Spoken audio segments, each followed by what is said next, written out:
মহান আল্লাহ রাব্বুল আলামিনের দরবারে শুকরিয়া আদায় করছি যে আল্লাহ রাব্বুল আলামিন আমাদেরকে বিশাল তাফসীর মাহফিলে এশারার নামাজ জামাত সহকারে পড়ার তৌফিক দিয়েছেন, আলহামদুলিল্লাহ।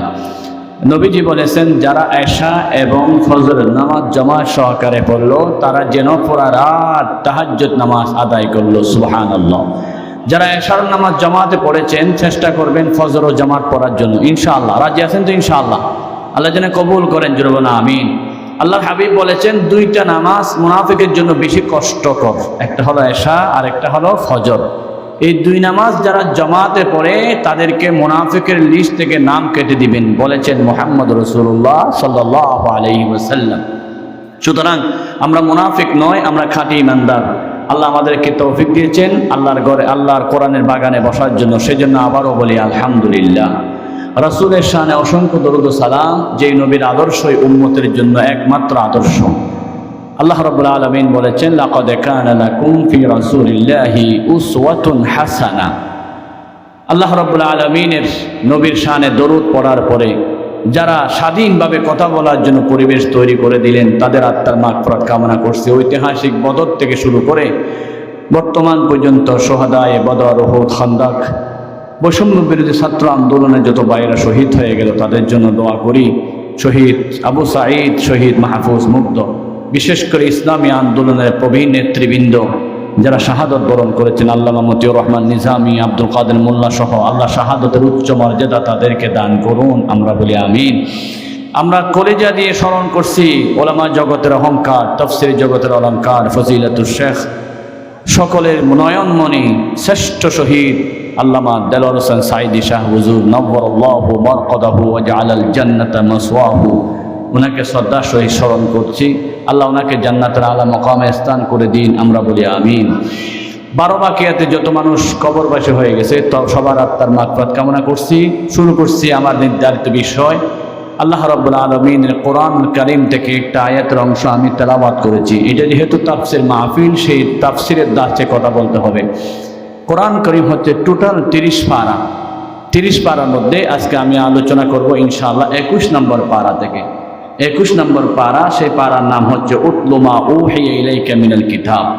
কোরআনে কারীমের টোটাল সূরার সংখ্যা হচ্ছে 114টা সূরা। আজকে আমরা 33 নম্বর সূরা নিয়ে আলোচনা করব। সূরাটার নাম হচ্ছে আহজাব। কোরআন কারীমের টোটাল আয়াত সংখ্যা হচ্ছে 6666। সূরাতুল আহজাবের আয়াত সংখ্যা হচ্ছে 73। টোটাল কোরআন শরীফের রুকু সংখ্যা 540। এই সূরার রুকু সংখ্যা হচ্ছে মাত্র 9। এই 9টি রুকু বিশিষ্ট 73টি আয়াত বিশিষ্ট সূরাতুল আহজাবের 21 নম্বর আয়াত আমি আপনাদের সামনে তেলাওয়াত করেছি। সেই আয়াতের আলোকে আলোচনা হবে ইনশাআল্লাহ। আল্লাহ রাব্বুল আলামিন কোরআন কারীম যত সূরা নাজিল করলেন সব সূরাগুলো দুই ভাগে বিভক্ত, কিছু হলো মাক্কি সূরা, কিছু হলো মাদানী সূরা। আজকে আমি যে আয়াতটা তেলাওয়াত করছি সেটা হলো মাক্কি সূরা, মাদানী সূরার আয়াত, সূরাতুল আহজাব। সূরাটার নাম হচ্ছে সূরাতুল আহজাব। এই সূরার নামকরণ করা হয়েছে একটি মাত্র আয়াত, ইয়াহসাবুনাল আহজাব লাম ইয়াযহাবু। এই আয়াত থেকে পুরা সূরার নামকরণ করা হয়েছে। আমার বন্ধুগণ, এই সূরাটা হচ্ছে মাদানী সূরা। এই সূরার অনেক বিষয়ে আল্লাহ এখানে কথা বলেছেন। সূরার গুরুত্বপূর্ণ আয়াত হচ্ছে আল্লাহ রাব্বুল আলামিন বলেছেন, লাকাদ কানা লাকুম ফি রাসূলিল্লাহি উসওয়াতুন হাসানা। হে রাসূল, আপনার মধ্যেই রয়েছে বিশ্ববাসীর জন্য উত্তম আদর্শ। রাসূলুল্লাহর চাইতে উত্তম আদর্শ পৃথিবীতে আর কেউ আছে কি?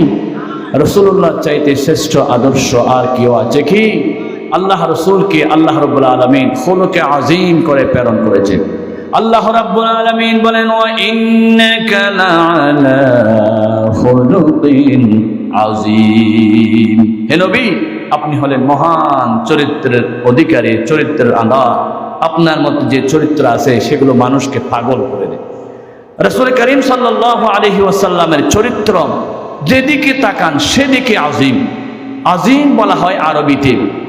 এই যে প্যান্ডেল, এটা কত লম্বা এটা মাপা যাবে। যার লম্বা মাপা যাবে তাকে আরবিতে বলা হয় তবিল। আর কত প্রস্থ সেটা মাপা যাবে, মানে পাথর গিয়া হতো। যার প্রস্থ মাপা যায় সেটাকে আরবিতে বলা হয় আরিদ। আর কত গভীরতা সেটা মাপা যাবে সেটাকে বলা হয় আমিক। কত লম্বা শেষ নাই সেটাকে বলা হয় আযীম। কত প্রস্থ মাপা যাবে না সেটাকে বলা হয় আযীম। কত দৈর্ঘ্য মাপা যাবে না, কত প্রস্থ মাপা যাবে না, কত গভীরতা মাপা যাবে না, সেটাকে বলা হয় আজিম। আমার রসুলের চরিত্রে আল্লাহ একটা শব্দ ব্যবহার করেছেন, সেটা হলো আজিম। বলেন কি? আজিম। সুবহান রাব্বিয়াল আজিম। আল্লাহর 99 নাম থেকে একটি নাম হলো আজিম।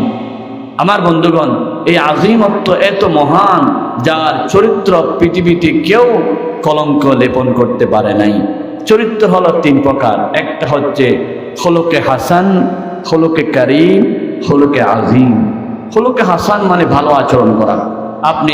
আমি আপনার সাথে সবসময় হাসি মুখে কথা বললাম, ভালো আচরণ করলাম, এটা হচ্ছে খুলুকে হাসান। খুলুকে করিম হচ্ছে আরেকটু ভদ্র, সেটা হচ্ছে আপনি খুলুকে হাসান হচ্ছে সমান সমান। আপনি আমাকে টুসি দিলেন, আমি একটা টুসি দিলাম, আপনি সালাম দিলেন, আমি সালাম দিলাম, যেমন তেমন। এটা হচ্ছে খুলুকে হাসান। খুলুকে করিম মানে আপনি আমাকে টুসি দিলেন, আমি সবর করলাম, আপনি আমাকে গালি দিলেন, আমি সবর করলাম। খুলুকে হাসান, খুলুকে করিম। আর এটা হচ্ছে খুলুকে আজিম। আজিম মানে এমন চরিত্র যেটা আপনি আমাকে বসিয়ে দিলেন, আমি সবর করে দিলাম, আবার মাফও করে দিলাম, সাথে সাথে আপনাকে আরো কিছু পুরস্কারও দিলাম। সুবহানাল্লাহ। আমার রাসূলের চরিত্র খুলুকে হাসান নাই, করিম নাই, খুলুকে আজিম। আল্লাহ রাব্বুল আলামিন বলেন, আমি যে কোরআন নাযিল করেছি, কোরআন হলো আজিম। ওয়ালাকাদ আতাইনাকা সাবআম মিনাল মাসানি ওয়াল কুরআনাল আযীম। কোরআন হলো আজিম, আল্লাহ হলো আজিম। ফাসাব্বিহ বিসমি রাব্বিকাল আযীম। নবী হলেন আজিম। ওয়া ইন্নাকা লাআলা খুলুকিন আযীম। আমার নবীর আজিম চরিত্র কেমন? নবীদের স্ত্রী আম্মা জান খাদিজাতুল কুবরা রাদিয়াল্লাহু তাআলা আনহা বর্ণনা করলেন। বুখারী শরীফের প্রথম হাদিস, বাবু কাইফা কানা বাদুল ওয়াহি। ওয়াহির প্রথম হাদিস, আল্লাহর নবী যখন ওয়াহি পেলেন, যেদিন আল্লাহর নবী ওয়াহি প্রাপ্ত হলেন, সেদিন নবীর বয়স 40-এর কাছাকাছি। আমার নবী হেরা গুহায় গেলেন। হেরা গুহায় যাওয়ার পর আল্লাহ কোরআন শরীফের আয়াত নাজিল করলেন, ইকরা বিসমি রাব্বিকাল্লাযী খালাক খালাকাল ইনসানা মিন আলাক ইকরা ওয়া রাব্বুকাল আকরাম আল্লাযী আল্লামা বিল কলম আল্লামাল ইনসানা মা লাম ইয়ালাম। আল্লাহু আকবার। কোরআন শরীফের প্রথম আয়াত, এই 5টি আয়াত। সেই 5টি আয়াতের মেসেজ হলো পড়ো পড়ো পড়ো। কার নামে? তোমার প্রভুর নামে। সবাই বলুন, কার নাম পড়তে হবে? আল্লাহর নাম পড়তে হবে। কিন্তু আল্লাহ রাব্বুল আলামিনের এই জমিনে দীর্ঘ 17 বছর জালেম আমাদেরকে বাধ্য করেছে তার বাবার নামে পড়ার জন্য, ঠিক কিনা? যেখানে যায় সেখানে তার বাবার নাম, রাস্তায় গেল বাবার নাম, এলাকায় গেল বাবার নাম, সবখানে বাবার নাম, বাবার কাহিনী, বাবার কথা বলো, পড়ো পড়ো বাবার নামে পড়ো। বাবার নামে পড়ার জন্য বাংলাদেশের যত প্রতিষ্ঠান ছিল, অধিকাংশ প্রতিষ্ঠান থেকে, শিক্ষা সিলেবাস থেকে কোরআনকে বন্ধ করে দিয়েছিল এই জালেম সরকার। শুধু শিক্ষা সিলেবাস থেকে নয়, এলাকা থেকে কোরআন বন্ধ করে দিয়েছিল, কোরআনের মাহফিল বন্ধ করে দিয়েছিল। আল্লাহর কোরআনের মাহফিলে 146 দ্বারা জারি করেছিল এই জালেম সরকার। পৃথিবীতে সবচাইতে বড় জালেম হলো যারা কোরআনের মাহফিলে বাধা দেয়, ঠিক কিনা? এর চাইতে বড় জালেম আর কেউ হতে পারে না। মাহফিলের প্যান্ডেল আগুন লাগাই দিয়েছে, মাহফিলের প্যান্ডেল থেকে বক্তাকে তারা গ্রেফতার করেছে, বক্তাকে রিমান্ডে দিয়েছে, নির্যাতনের পরে নির্যাতন করেছে শুধু কোরআনের কথা বলার কারণে, ঠিক কিনা? যারা আল্লাহর কোরআনের কথা বলতে দেয় নাই, যাওয়ার সময় মাত্র 5টা মিনিট ভাষণ দিতে চাইল, সেনাপ্রধান বলেন 5 মিনিট দেওয়ার সময় নাই, তোমার আর কোনো ভাষণ সময় নাই, কারণ তুমি এই জমিনে আল্লাহর কোরআনের ভাষণকে বন্ধ করে দিয়েছ, বিশ্ব মুফাসসির আল্লামা সাঈদীর তাফসীর বন্ধ করে দিয়েছ। সেজন্য তোমার মতো জালেমকে আর কথা বলার সুযোগ দেওয়া হবে না, হবে না, হবে না, ঠিক কিনা? পরিকল্পনা ছিল 2001 সাল পর্যন্ত, কত 41 সাল পর্যন্ত, কত সাল বলেন না, কত? হাই রে, বারবার বলতো পালাবো না, শেখের বেটি পালাই না, যদি পালাই ফখরুল তোমার ঘরে একটু জায়গা দিও। কি কথা যে বলেছিল, কি অহংকার! আজকে তাদের অহংকার কোথায়? কোথায় আওয়ামী লীগ? কোথায় কাদের কাকা? কোথায় গেল ওই জালেমের গরম গরম কথা? খেলা হবে, খেলা হবে, খেলা হবে, খেলা হবে বলে কাকা গেল পালাইয়া, খেলা হবে বলে জাফর গেল পালাইয়া, খেলা হবে বলে জালেম গেল পালাইয়া। ঠিক না? সব জালেমের গোষ্ঠী ফালালো। পৃথিবীতে বাংলাদেশ ছাড়া আরেকটা দেশ নাই যে দেশের সব এমপি মন্ত্রী সবাই পালিয়ে যায়, একজনও থাকতে পারে না, সেরকম আরেকটা দেশ দেখাতে পারবেন না। ঠিক না? আমাদের মতো জুলুম করেছিল আসাদ বাহিনী সিরিয়ার মধ্যে, কিন্তু সে পালাইছে, তার প্রধানমন্ত্রী আছে। তার কারণ সবাই জুলুম করে নাই। এখানে আন্ডা বাচ্চা তো সবাই জুলুম করেছে। এলাকার মধ্যে ফাতি নেতা, হাবি নেতা, বাজে নেতা সোনার সেলের গরম দিয়ে তাদের গরমে এলাকার মধ্যে টিকে যায় নাই। আজকে সেই নেতাগুলো পর্যন্ত পালিয়ে গেছে। ঠিক কিনা বলেন? কারণ আল্লাহ জুলুম বরদাস্ত করে না। যারা জুলুম করে অবশ্যই তাদেরকে পালাতে হয় জমিন থেকে। ঠিক কিনা? আমার বন্ধুগণ, আমার নবীর চরিত্র এত সুন্দর, নবীকে পালাতে হয় নাই, নবীর ওয়ারিসদেরকে পালাতে হয় নাই, একজন আলেমকে পালাতে হয় নাই। আমার বিশ্ব মুফাসসির আল্লামা সাঈদী সাহেব হুজুরকে পরামর্শ দেওয়া হয়েছিল, সৌদি আরবে যখন উমরা করতে গেলেন তাকে বলা হলো তুমি এখানে থেকে যাও, বাংলাদেশে যাইও না, পরিস্থিতি খারাপ। তিনি বললেন না, আল্লাহর হুকুম যেটা আছে সেটা হবে। আমার কর্মী মহাব্বতের মানুষদেরকে রেখে আমি সৌদি আরবে গোপন করতে পারি না। আল্লাহু আকবার! কি মহাব্বত আল্লাহ রাব্বুল আলামিন ওনার অন্তরে দিয়েছিলেন। সেজন্য বাংলাদেশে কোটি কোটি মানুষ ওনাকে মহাব্বত করেন। শুধু ওনার ফাঁসির রায় দিয়েছিল, আল্লামা সাঈদীর ফাঁসির রায়ের দিন শত শত মানুষ শহীদ হয়ে গেছে। ঠিক কিনা? আল্লামা সাঈদী সাহেবের সাথে আমাদের রক্তের সম্পর্ক নয়, বংশের সম্পর্ক নয়, আত্মীয়তার সম্পর্ক নয়, একমাত্র সম্পর্ক কিসের? আরো জোরে কিসের সম্পর্ক? এই কোরআনের সম্পর্ক চিরদিন থাকবে, কখনো টুট হবে না। কারণ কোরআনকে যারা ভালোবাসে তারা ভালোবাসতে জানে, ঘৃণা করতে জানে না। আল্লামা সাঈদী সাহেবকে সবাই জিজ্ঞাসা করেছিলেন, বাংলাদেশের মানুষ কলিজা দিয়ে তোমাকে মহাব্বত করে কেন? তিনি বলেছিলেন, আমাকে মহাব্বত করার কারণ আমি দাদার কথা বলি না, বাবার কথা বলি না, আমার বাবার কথা বলি না, আমি আল্লাহর কোরআনের কথা বলি। সেজন্য ওনার প্রত্যেকটা কথা সত্য হয়েছে। 100% না 90%? 100% শহীদ হলো। তিনি বলেছিলেন, মুসলমানরা যদি গাছের গোড়া নাড়া দেয় তোমরা সবাই পড়বা কোনখানে? বলেন কোনখানে গিয়ে? দিল্লি গিয়ে পড়বে। মালয়েশিয়া যায় নাই, পাকিস্তান যায় নাই, দিল্লি পড়েছে। আল্লামা সাঈদীর কথা 100% সত্য করেছেন কে? উনি বলেছিলেন, আমাকে যদি শহীদ করা হয়, যেই বছর আমাকে শহীদ করা হবে আমার রক্ত ফিনকি দিয়ে বাদ যাবে, 1 বছরের মধ্যে তাদের পতন হবে। 2024 সালে 2023 সালে আগস্ট মাসের 14 তারিখ ওনাকে আল্লাহর জমিন থেকে শহীদ করা হলো। 1 বছর যেতে না যেতে জালেমের অস্তিত্ব নাই, আল্লাহ রাব্বুল আলামিন ওনার দোয়া কবুল করেছেন। ওনাকে যেদিন হাসপাতাল থেকে আনা হচ্ছে, কারাগার থেকে আনা হচ্ছে, একটা হাসি দিয়েছিল, হাসি দিয়ে মানুষকে পাগল করেছিল। ওই হাসি দিয়ে বিশ্ব মানুষকে জানাইয়া দিলেন, আমি অসুস্থ নয়, আমি জুলুমের শিকার। বিশ্বকবি কবি সম্রাট আল্লামা ইকবাল রহমতুল্লাহ আলাইহি বলেন, নেককার মানুষের সবচাইতে বড় পরিচয় হলো মওতের বিছানায় একটা হাসি মারবে, ওই হাসি দিয়ে বুঝতে পারবা উনি হচ্ছে সবচাইতে বড় নেককার। ইমানদারের নিশানাটি বলতেছি ভাই তোদের তোরে, মৃত্যুকালে হাস্য মুখে মরণকে যে বরণ করে।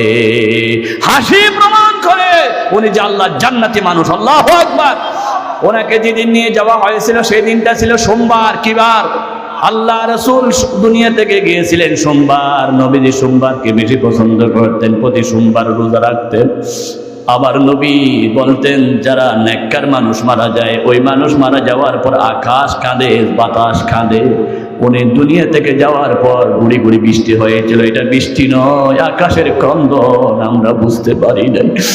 আমার নয় বলেছেন, একজন আলেম মারা গেলে দুনিয়া কম্পন হয়ে যায়। উনি যাওয়ার সাথে সাথে পৃথিবীতে একটা ভূমিকম্প হয়েছিল, আপনারা হয়তো জানেন না। উনি যখন দুনিয়া থেকে চলে গেলেন, চলে যাওয়ার পরে আমার বন্ধুগণ, হিন্দু বৌদ্ধ খ্রিস্টানরা পর্যন্ত কেঁদেছে। তার কারণ প্রত্যেকের উপর তিনি দয়া ছিলেন, তিনি আন্তরিকতা দেখাইয়েছিলেন। আমার বন্ধুগণ, আল্লাহ রাব্বুল আলামিন ওনাকে শহীদ হিসাবে কবুল করেছেন, যেমন আমার নবীকে শহীদ হিসাবে কবুল করেছিলেন। রাসূলুল্লাহকে একটা ইহুদি মেয়ে দাওয়াত দিয়েছিল। ইহুদি মেয়ে ছাগলের গোশতের ভিতর বিষ মিশাইয়া দিয়েছিল। ওই বিষ গোশতগুলো রাসূল যখন খেতে লাগলেন, একটা দুইটা খেয়ে ফেলেছেন। গোশত বলল, নবী আমাকে খাইয়েন না, আমার ভিতরে বিষ মিশিয়ে দেওয়া হয়েছে। রাসূলুল্লাহকে যেমন বিষ গোশতের ভিতরে বিষ দেওয়া হলো, রাসূলুল্লাহর খাঁটি উম্মত আল্লামা সাঈদীকে ইনজেকশনের ভিতরে বিষ দেওয়া হলো। জুরে বলুন আল্লাহু আকবার। কারণ ওনার সবচাইতে বড় স্বপ্ন ছিল শহীদি মওত।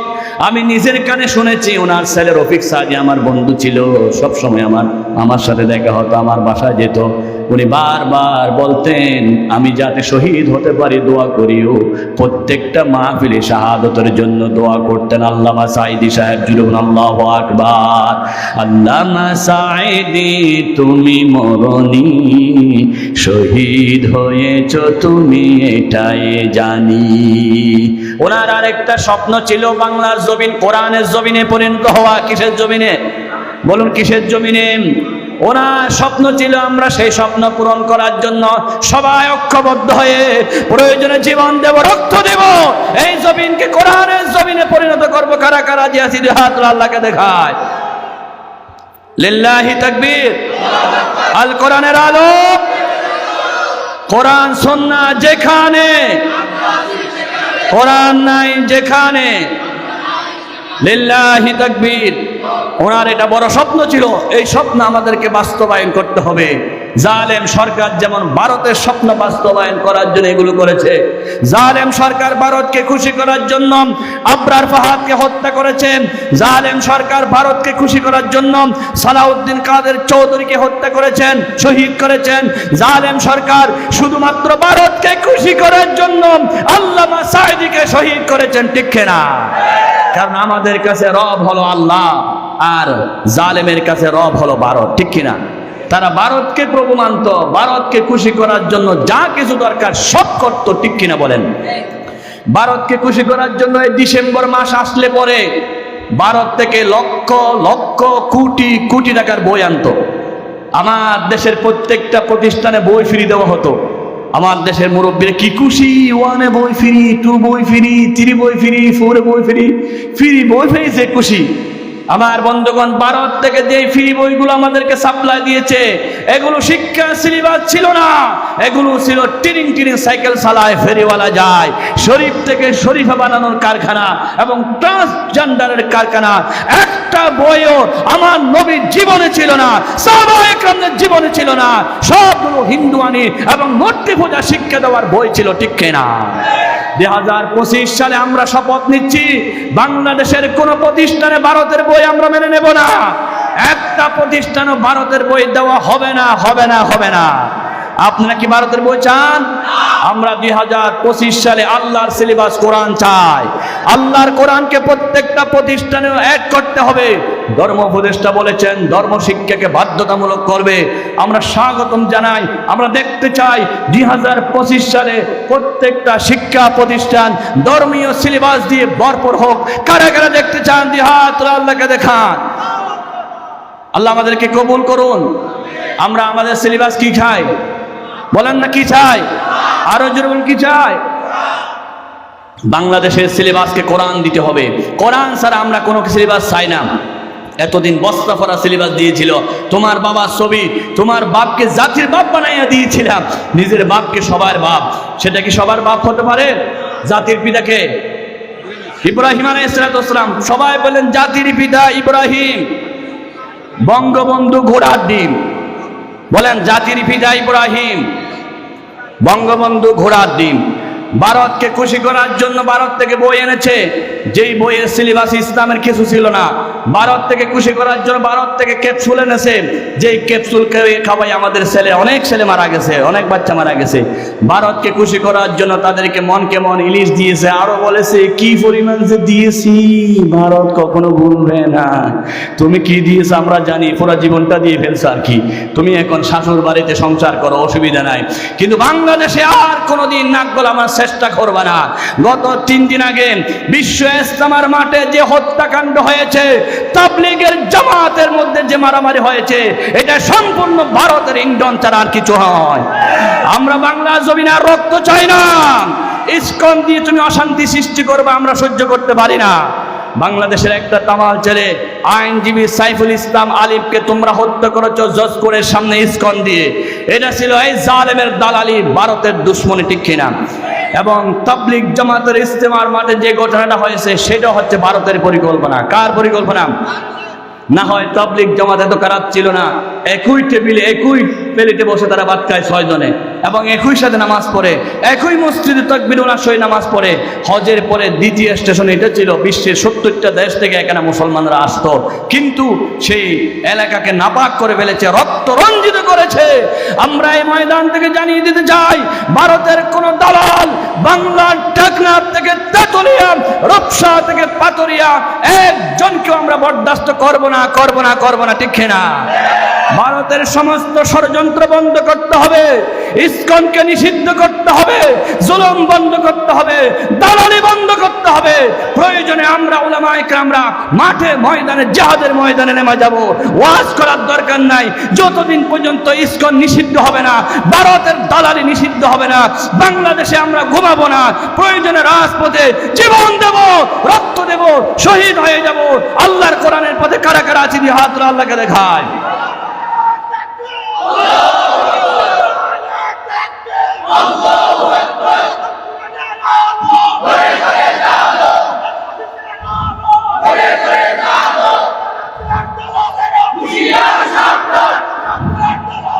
আসুক না যত বাঁধা, যত ঝড় সাইক্লোন, রাসূলের পথে মোরা চলবই, চলবই, চলবই।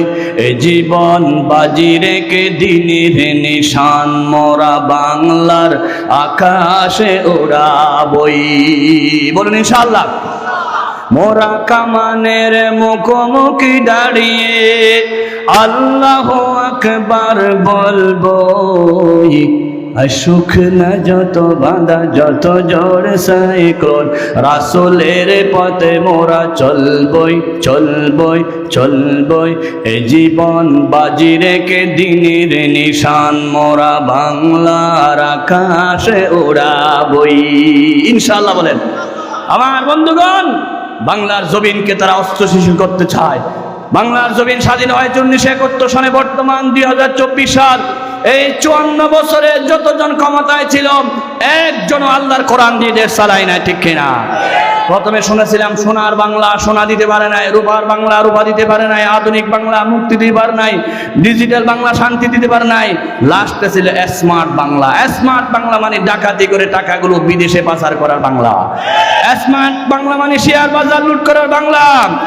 স্মার্ট বাংলা মাঝি বাংলা অর্থ হচ্ছে ইসলামী আন্দোলনের কর্মীদের বিরুদ্ধে মামলা দেওয়ার বাংলা, ঠিক কিনা?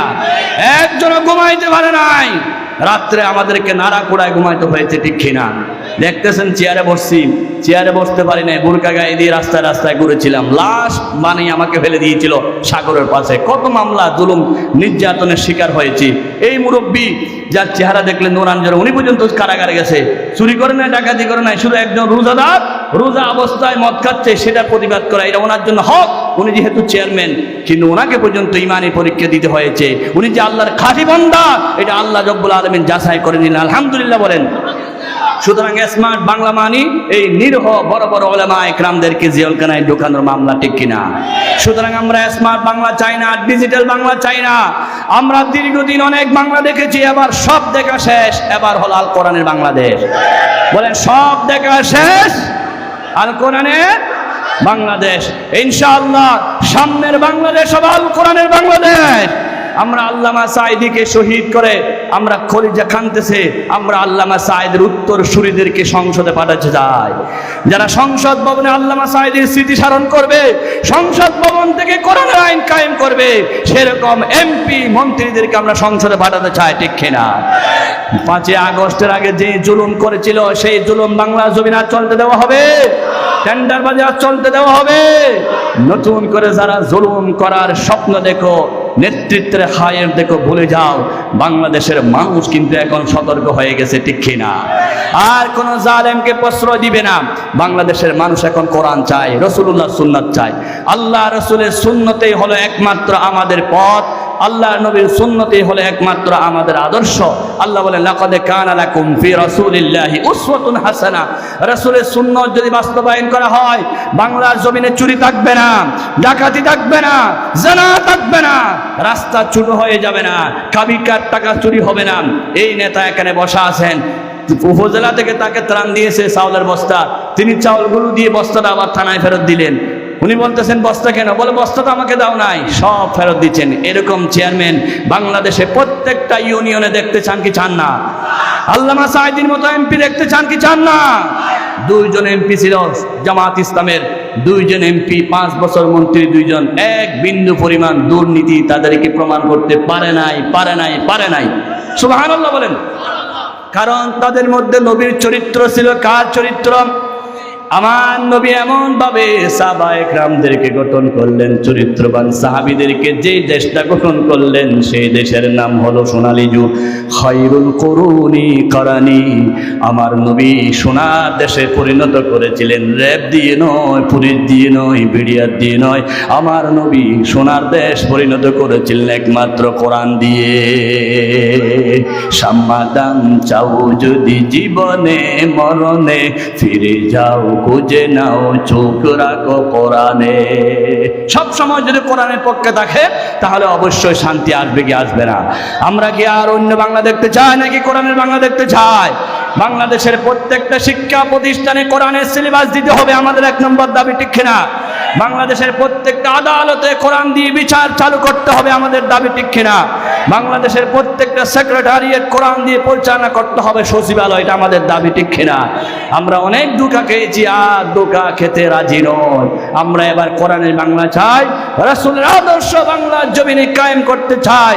অবশ্যই সেজন্য যা কিছু দেওয়ার সব দেব ইনশাআল্লাহ। বলেন ইনশাআল্লাহ। অনেক উলামায়ে কেরাম কথা বলবেন, বিশেষ করে মাননীয় সভাপতি মহোদয়, উনি গুরুত্বপূর্ণ আলোচনা করবেন। ওনাকে বসায় রেখে আমি কথা বলতেছি, আমার ভয় লাগতেছে।